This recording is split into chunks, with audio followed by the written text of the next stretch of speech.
Si bien los especialistas en el tema suelen decir que la lengua es propiedad exclusiva de quienes la hablan, el idioma español tiene, desde hace más de 300 años, una institución dedicada a estudiar sus reglas y a generar normas destinadas a fomentar la unidad.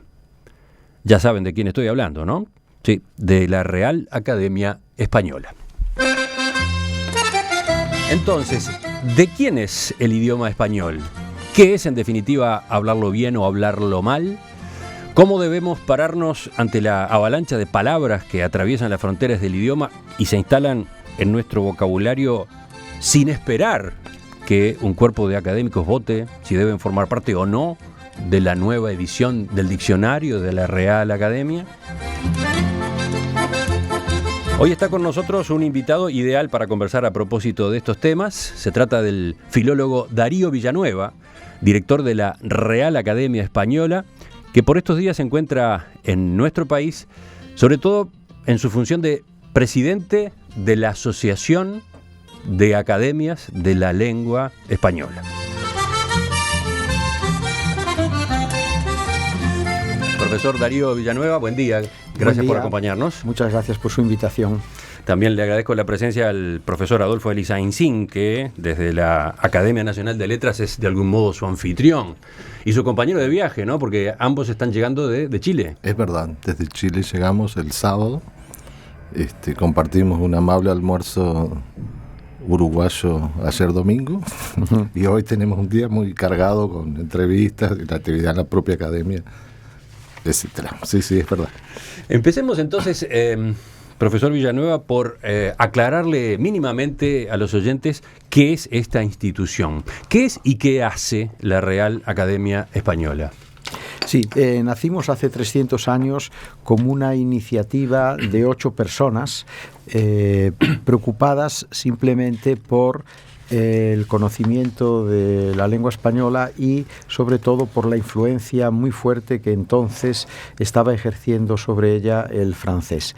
Es una iniciativa, por lo tanto, de lo que ahora modernamente llamamos la sociedad civil. No fue una iniciativa del gobierno, no fue tampoco una iniciativa de la corona, fue una iniciativa pura de la sociedad civil a base de estos 8 primeros académicos, si bien es cierto que ellos comunicaron su creación a el rey Felipe V, y el rey Felipe V la tomó con mucho interés y en un año, mediante una real cédula, le concedió el título de real y la puso bajo su protección. Desde entonces, la academia tomó como objetivo primero dotar a la lengua española de un diccionario, porque ocurre una cosa curiosa con el castellano o el español. Entre las lenguas europeas fue la primera que tuvo un vocabulario, un diccionario, el famoso vocabulario de Covarrubias a principios del siglo XVII.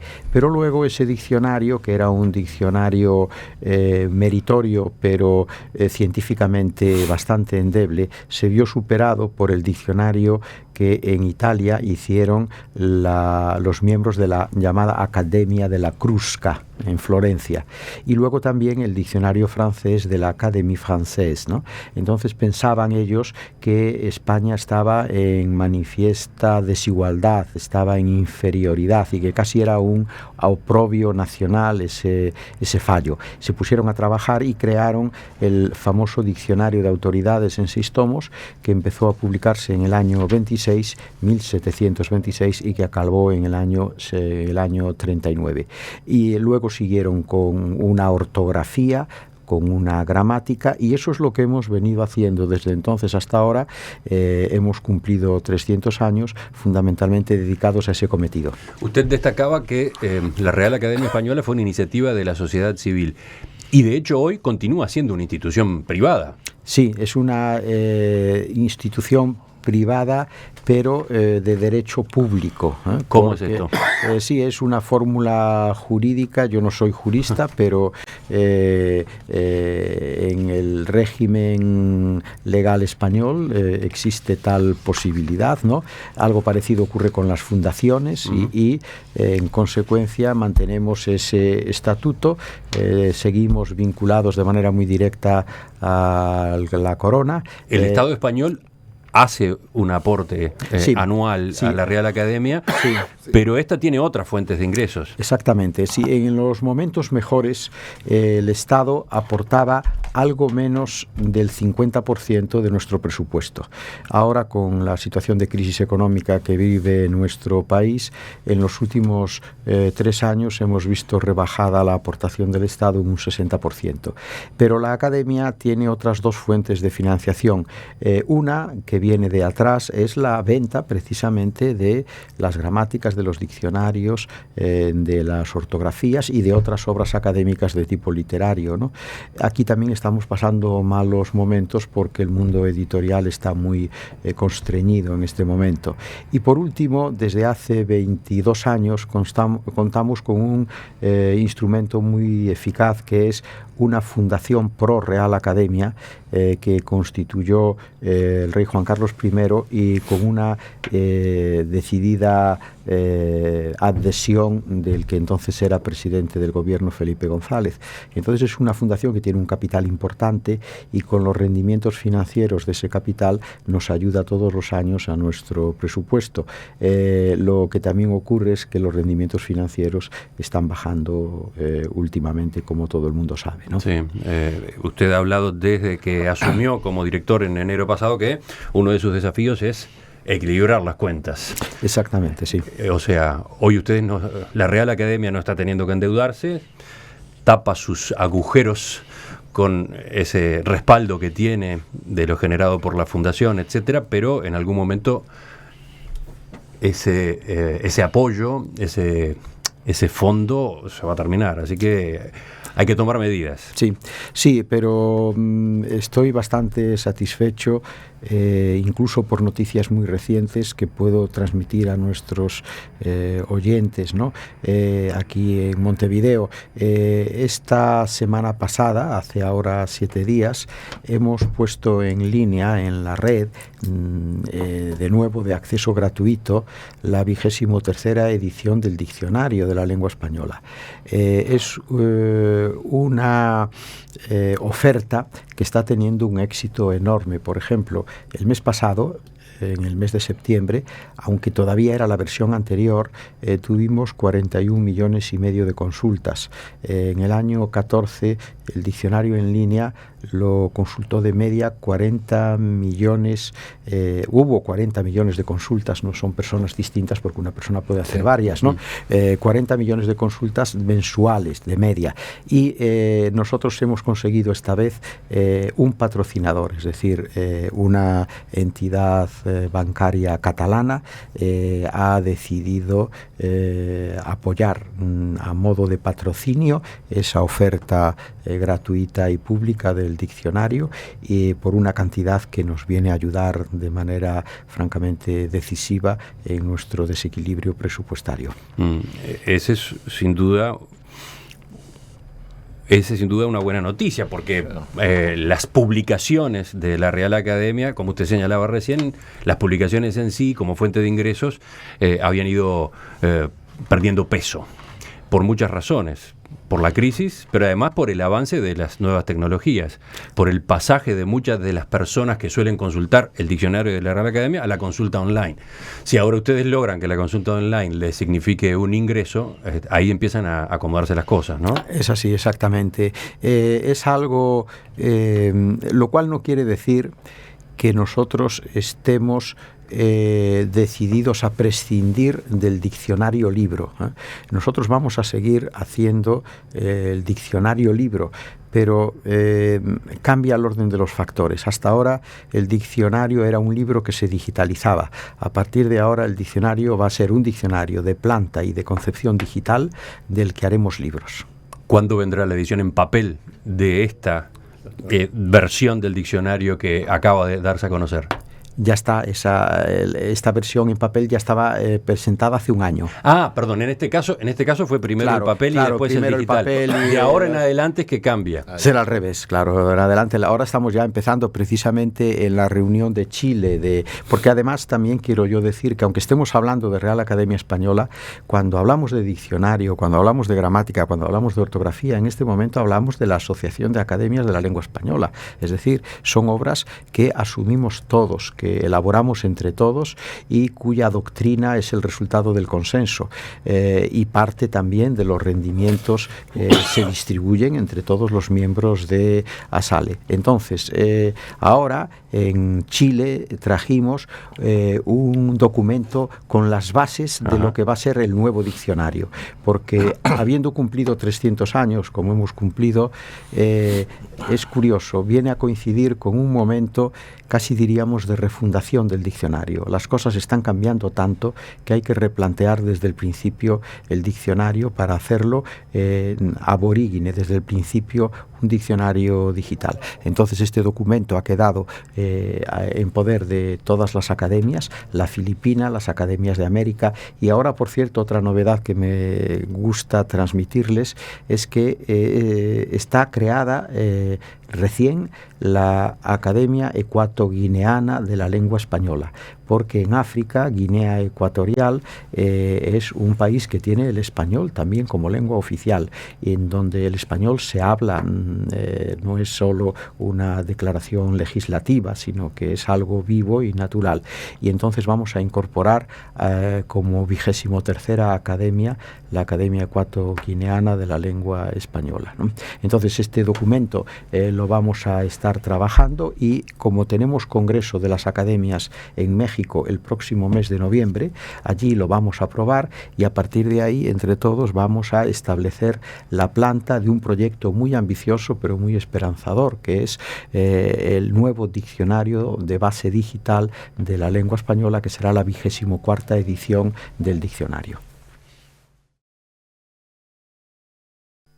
Estamos en diálogo esta mañana con Darío Villanueva, director de la Real Academia Española, que está acompañado, por otro lado, por el profesor Adolfo Elizainzin, su anfitrión, en nombre de la Academia Nacional de Letras.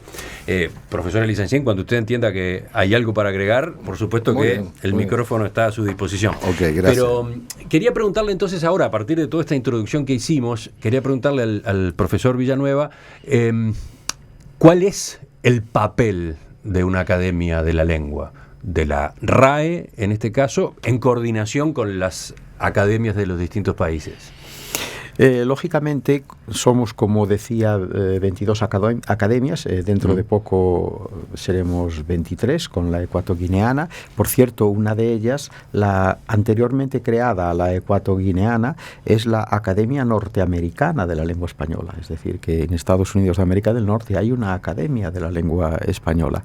Entonces, la tarea yo creo que es compleja, pero muy sencilla de explicar. Por un lado, todos nos ocupamos del español común que todos compartimos, y luego cada una de las academias le presta especial atención a la variedad específica de su propio país. Pero ustedes sostienen que la academia no inventa la lengua, sino que registra lo que ya existe. Exacto. Y que es la gente quien es propietaria de su lengua. Sin duda. Entonces, ¿cuál es el sentido de una institución como esta?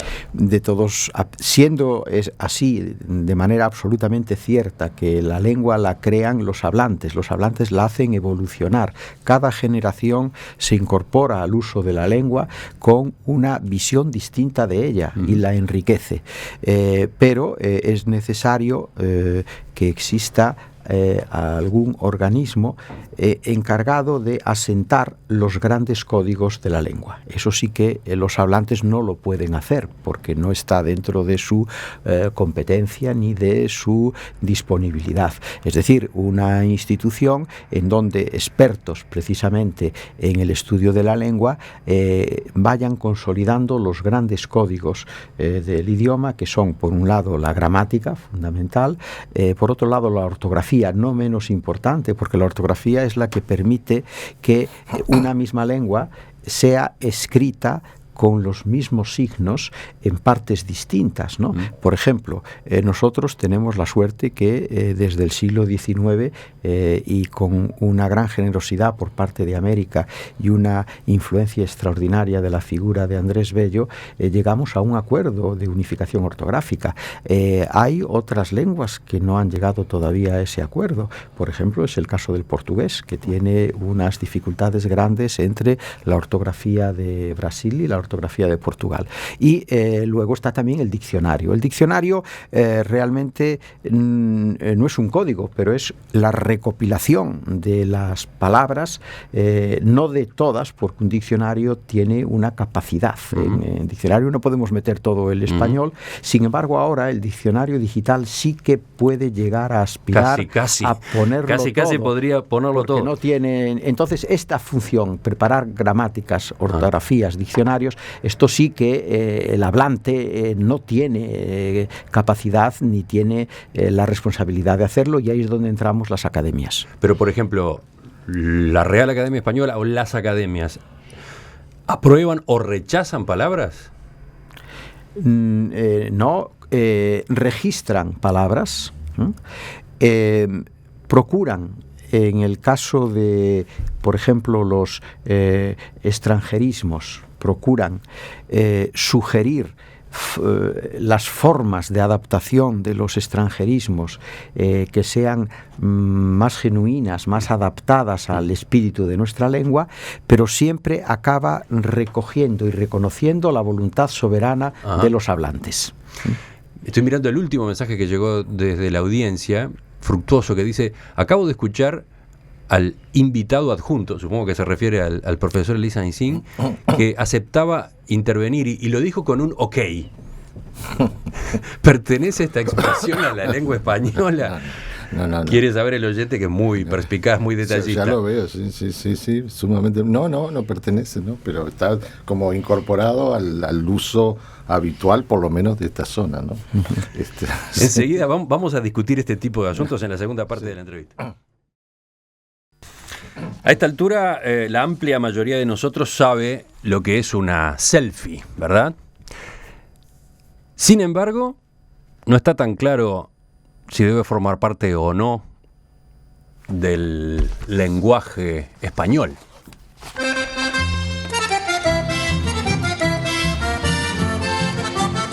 Tal vez este sea un buen punto para retomar la entrevista que estamos disfrutando esta mañana con Darío Villanueva, director de la Real Academia Española, acompañado por el profesor Adolfo Elisa Aincin de la Academia Nacional de Letras.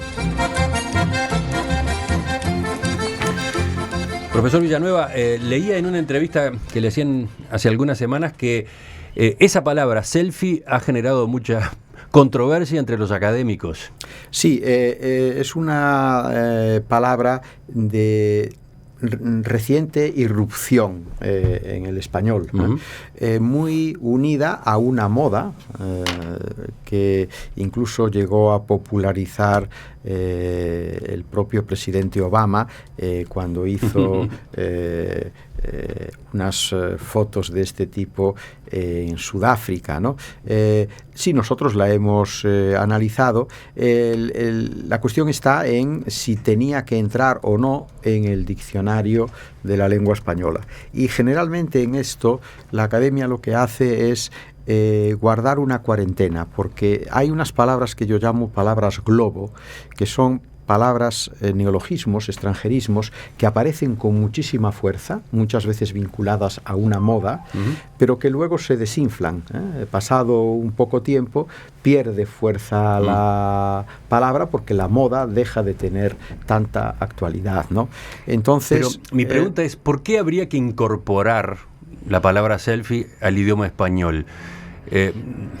Otra posibilidad sería que fuera una palabra que se utilizara en la conversación entre gente que habla español, pero bueno, que se la utilizara como un término del inglés, que es de donde viene. Sí, bueno, eso está perfectamente previsto dentro de la elaboración de nuestro diccionario. Nosotros distinguimos entre lo que llamamos anglicismos crudos y anglicismos adaptados. Lo que se llama anglicismo crudo es una forma del inglés que sin embargo se utiliza y en el diccionario aparece en letra cursiva y en la escritura hay que ponerla en cursiva, ¿no?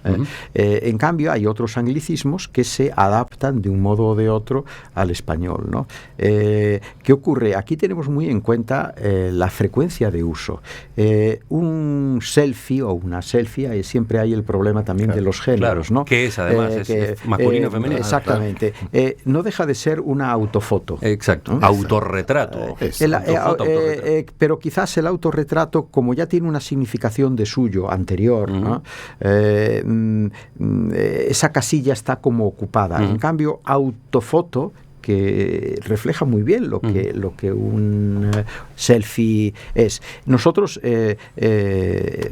hemos hecho trascender nuestra opinión de que el término autofoto, que tampoco es largo, porque el inglés, lo que sí es cierto, hay que reconocerle, es que es una lengua muy económica, muy directa, con palabras monosílabas o bisílabas, expresa muchas cosas, y a veces nosotros el equivalente que le podríamos dar en castellano, en español, es mucho más circunflejo, es mucho más perifrástico, Si ¿no? lo sabremos los periodistas, ¿no? Claro, la facilidad con que un medio de prensa estadounidense o británico titula. Sí.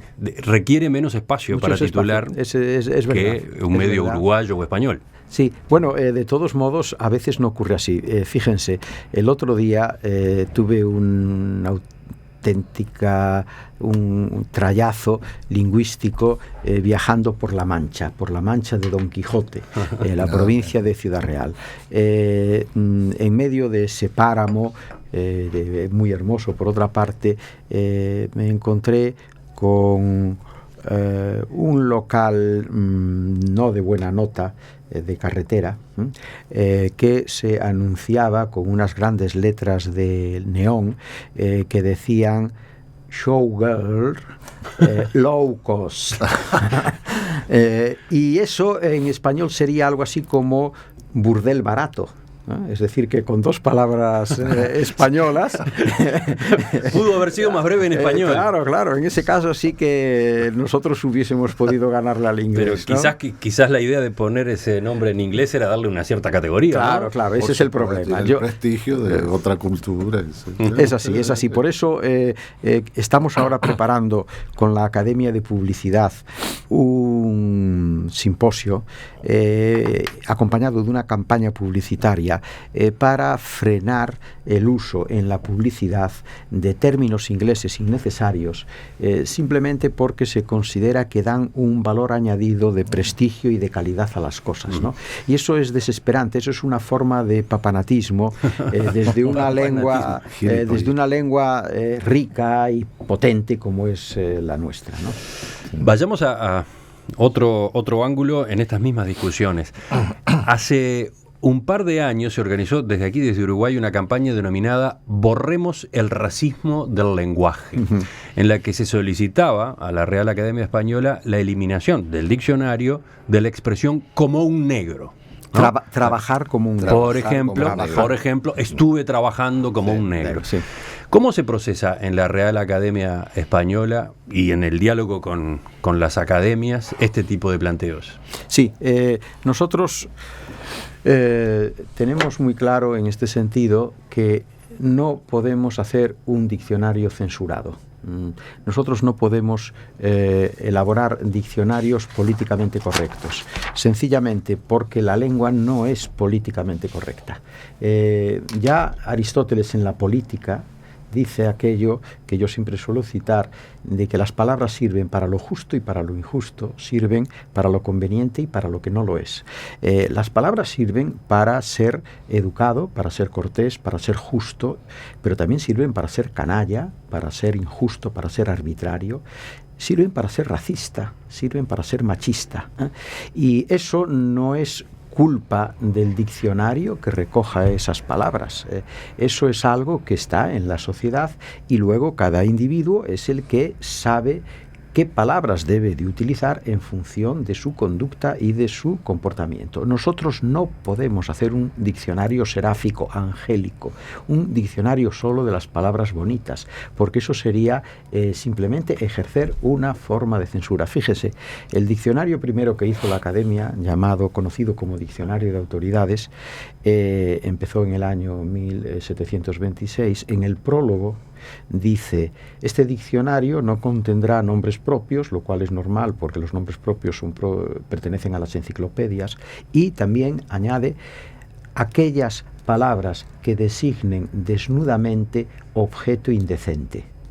Y en el diccionario de autoridades no hay ningún término que tenga que ver con el sexo, con los órganos sexuales, con las prácticas sexuales, que tenga que ver con el cuerpo, con la escatología. Bien, yo me pregunto, ¿sería aceptable en el siglo XXI que el diccionario de la lengua española no recogiera estas palabras? Evidentemente no. Por lo mismo, no puede ejercer censura sobre expresiones que existen. El diccionario no inventa jamás ninguna de estas expresiones, sino que simplemente las recoge. Y por supuesto tampoco las promociona, ni solicita de los hablantes que las usen.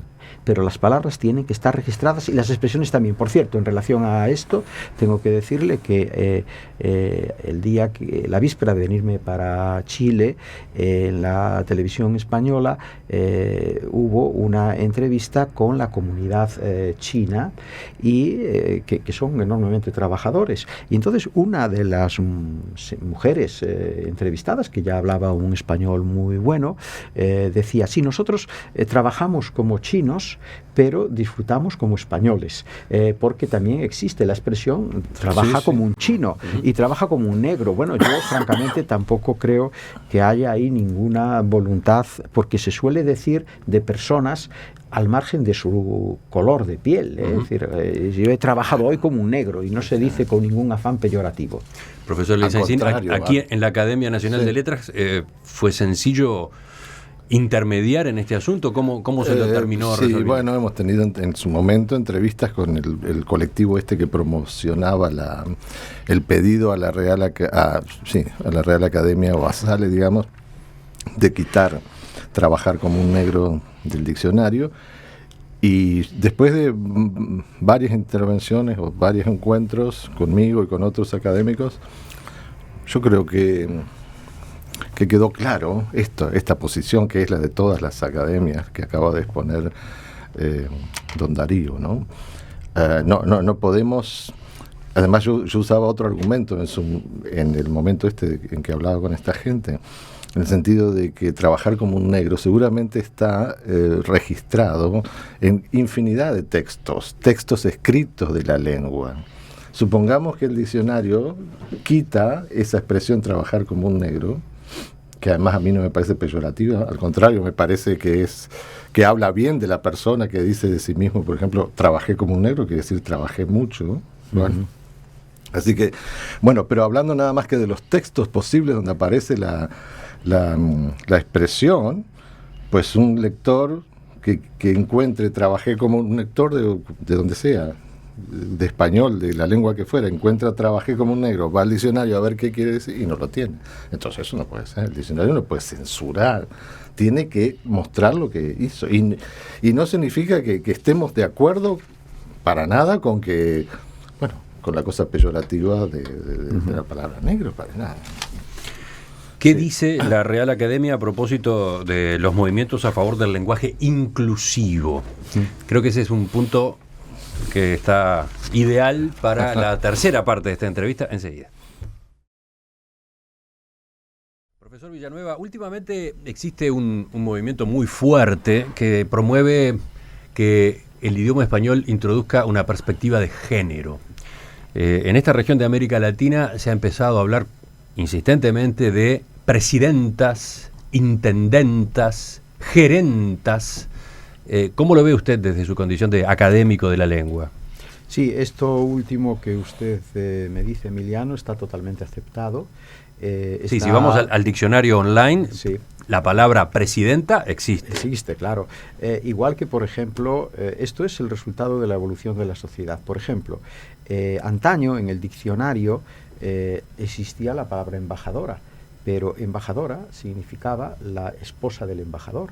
Hoy no, embajadora es la representante, la ministra representante de uno de nuestros países en otro, porque hay embajadoras profesionales, igual que hay coronelas, igual que hay comandantas en los ejércitos y generalas ya.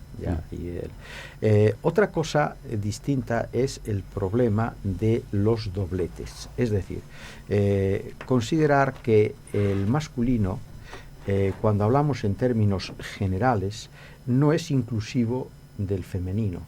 Y entonces hay que decir siempre, en España se utiliza mucho a título, digamos, de referencia a veces irónica, la muletilla los vascos y las vascas, este tipo de doblete que en alguna constitución además da lugar a páginas verdaderamente muy pesadas, que consiste en no aceptar que cuando hablamos en términos generales, cuando decimos el hombre, estamos refiriéndonos al hombre y a la mujer.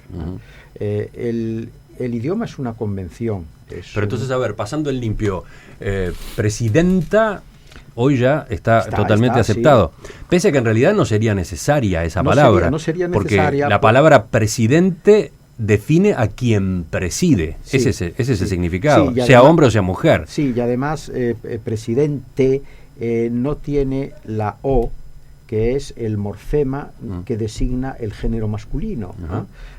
Y que tiene como correlato la A, que es el morfema que designa el género femenino. La E está en medio camino, en este sentido es inclusiva. Pero, ¿qué ocurre? La presión de la sociedad, del desarrollo de los roles, los papeles de las mujeres en la sociedad, ha llevado a esta reiteración de presidenta, y no hay ningún problema en aceptarlo, y de hecho está aceptado. El problema mayor es intentar alterar la naturaleza básica del idioma, que en el caso del español considera que el masculino, cuando se habla genéricamente, incluye el femenino, ¿no? Entonces se duplica siempre la expresión, es decir, que cuando se está hablando y se dice porque... Por ejemplo, cumbre de jefes y jefas de Estado. Exactamente, ¿no? Y así continuamente, ¿no? En España, hace años, una ministra se hizo muy famosa porque en su primera intervención pública ante una asamblea dijo: miembros y miembras del partido, ¿no? Claro, el idioma es un sistema de equilibrios y hay que tener también un cierto sentido ecológico del idioma, no podemos desequilibrarlo. Yo, por ejemplo, cuando me preguntaban a raíz de esa intervención de la ministra, yo decía, ojo, hay que tener cuidado, porque si resulta que un hombre es miembro y una mujer es miembra, a partir de ahora los brazos son miembros, pero las piernas serán miembras. A partir de ahí tenemos que empezar a corregir todo el idioma, no solo en el punto exclusivo en que la ministra lo ha hecho, ¿no? Nosotros hemos respondido con un estudio muy completo realizado por el ponente de la gramática de la lengua española, Ignacio Bosque, que está en nuestra página web. En la academia nuestra también. Sí, simplemente defendiendo esto, que el sexismo se manifiesta en las conductas y se manifiesta también en el modo de hablar, pero no se manifiesta en la estructura gramatical de un idioma. En este sentido, los idiomas no tienen pecado, ¿no? Tienen una estructura. Hay algún idioma exótico en donde el inclusivo es el femenino, claro, ¿no? Porque los idiomas tienden a la economía. Entonces, en vez de mantener el doblete, se elige uno de los dos géneros. Nuestro idioma tiene ha tomado la decisión inclusiva con el masculino, y yo creo que esto debemos de aceptarlo no como un agravio ni como una ofensa sexista, sino como una naturaleza propia de la esencia del idioma, ¿no? Pero es difícil hacer entender ese criterio. Hay movimientos que son a esta altura muy fuertes, ¿no? Que tienen un peso grande en las sociedades, en los debates. Yo creo que hay que aceptar que históricamente el español se manifestó finalmente como una lengua donde el género masculino es el género por defecto, digamos, hablando en términos de computadoras, ¿no? El primero que aparece, el que cubre todo, y luego, o no marcado también decimos, género no marcado, si queremos hacer el femenino, pero eso se estableció así históricamente y nadie decidió que fuera así por algún decreto o lo que fuera. Hay otras lenguas, como bien dice Darío, que bastante exóticas que hacen lo contrario, donde el género no marcado es el femenino, y el femenino cubre todo. Bueno. Profesor Villanueva, sabe que se lo mencioné durante la pausa, es apabullante la cantidad de consultas, preguntas, opiniones de los oyentes a propósito de este tema. Está claro que hoy no vamos a poder agotarlas todas, que da para seguir charlando con usted, con otros académicos uruguayos, pero un par de preguntas le hago ya en el final. Una de ellas viene de la audiencia justamente, la plantea Álvaro, y se refiere al nombre de este idioma que hablamos. Dice, en algunos lugares cuando uno se refiere a la lengua española o al idioma español, lo corrigen diciendo no, lengua castellana o simplemente castellano. Entonces, ¿cómo se llama el idioma que hablamos? Se llama de las dos maneras, son dos palabras absolutamente sinónimas. Castellano y español significan lo mismo, remiten a lo mismo, a la misma realidad, a la lengua que compartimos 500 millones de hablantes. Es cierto que históricamente la primera denominación fue castellano, cuando la lengua empezó, el romance derivado del latín que va ocupando toda la zona central de la península ibérica comienza en Castilla y por eso se llama castellano. Pero luego, cuando esta lengua va evolucionando, llega un momento en que se llama también español. Por lo tanto, que no haya ningún problema en utilizar cualquiera de los dos términos. Es cierto que a veces la distinción se establece sobre ciertos criterios de tipo político, ¿no? Intentando limitar el alcance de la lengua cuando se le llama solo castellano y evitando identificarlo con lo español. Pero yo no tengo ese tipo de prejuicios ni de pruritos, y para mí y para el diccionario, y yo creo que para la mayoría de los hablantes, es absolutamente igual utilizar el término castellano o el término español. Lo último, ahora sí. En una de las entrevistas que le han realizado en estos meses, usted decía que como se estaba festejando el año del tercer centenario de la Real Academia Española, habían empezado a trabajar en lo que debe ser el futuro de esta institución en los próximos 300 años. ¿Es razonable pensar a tan largo plazo? ¿Qué es lo que están proyectando? Estamos proyectando sobre todo la acomodación de la academia a la nueva sociedad digital, es decir, que la academia tenga sitio en esa sociedad, preste sus servicios como los prestó hasta ahora durante 300 años y efectivamente no deja de haber algo de mercadotecnia, de publicidad en la afirmación mía, ¿no? Yo por supuesto no estaré ahí para ver si la profecía, pero como deseo me parece legítimo, porque hay que pensar que la Real Academia Española ha resistido 300 años en que ha ocurrido de todo a nuestro país y al mundo entero, y si ha resistido esos 300 años, pues no hay por qué no pensar que pueda resistir otro tanto. Eso sí, para ello es imprescindible que no se convierta en una institución anquilosada, en una institución totalmente anacrónica, sino que participe de la propia evolución de la sociedad. Y como las academias trabajamos sobre la lengua, y la lengua es consustancial a la sociedad y a sus evoluciones, lo que tienen que hacer las academias es ponerse al tanto de esas evoluciones, ponerse en la vanguardia de esas evoluciones para poder prestar sus servicios. Si presta servicio las academias seguirán perviviendo. Me llamó la atención el cuidado que puso cuando admitió que en este planteo había algo de mercadotecnia. Dijo mercadotecnia, no marketing. Sí, porque es la palabra que traduce el término inglés que otros prefieren utilizar, pero marketing es un anglicismo crudo, sin duda alguna.